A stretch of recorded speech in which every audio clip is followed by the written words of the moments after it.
This week's Bognor Herald video news. I'm Jan Cosgrove. Bognor regeneration, or lack of it. I have received a reply from James Hassett, Aaron's chief executive, to my emails asking for a meeting, as one of those who made presentations to their councillors at their invitation in February 2021. He told me, "I simply do not have the time or resources to meet residents on a one-to-one basis about individual projects or schemes of which I will have little detailed knowledge. My focus, as you can appreciate, is running the organisation of the council, with individual schemes being the responsibilities of the appropriate directors, guided by the appropriate committee." Well, he offered to give me details of my ward councillors, which I do rather well know. He got a dusty reply. Well, he should know about the detail of regeneration, surely. And didn't he come with a track record on such matters?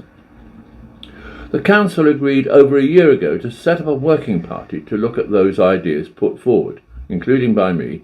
It's not met, and that is a breach of the council's decisions. Full stop. I have repeated my request. Hugh Coster, an independent councillor representing Aldwood East at Arran District Council, announced that he would be stepping down from the council's planning committee on Thursday. However, Mr. Coster said he felt the council was being used as a rubber stamp for misguided and damaging government policies which disregard local people, which has rated Bognor Joint last in a survey of resorts along with Skegness. Visitors to Bognor Regis found a charming town with the best climate on the south coast. Holidaymakers tipped the peaceful Bagham Harbour and Nature Reserve and Hotham Park a little gem, while the flat promenade was praised for being accommodating to visitors with limited mobility. The survey asked more than 4,300 visitors to rate coastal resorts they have visited across a range of categories, including quality of beaches, seafront, tourist attractions, food and drink, scenery, peace and quiet, and value for money. It seems that our town did not rate as far as major attractions are concerned. Hence the need for regeneration, some will say. Now, don't forget, on Fridays we post stories from our go-ahead local universities and colleges in Chichester, Sussex and Portsmouth, news of research findings and more, on our Facebook page. A memorial has been opened at Newhaven in Sussex for Sussex fishermen who have lost their lives. It stands as a reminder of the risks they face. See this in a YouTube clip on our page in the past week. Arundel Museum is holding an art exhibition from today in support of Gatwick Detainees Welfare Group, which supports people who have come to the UK to seek sanctuary and who find themselves indefinitely detained.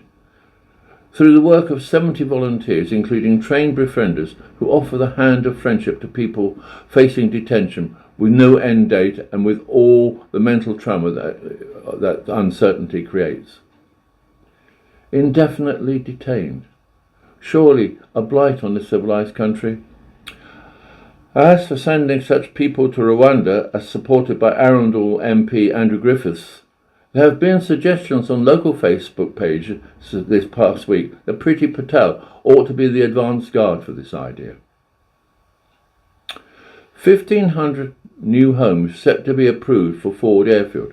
Of course, there are those opposing the scheme, arguing that it is not brownfield but farming land.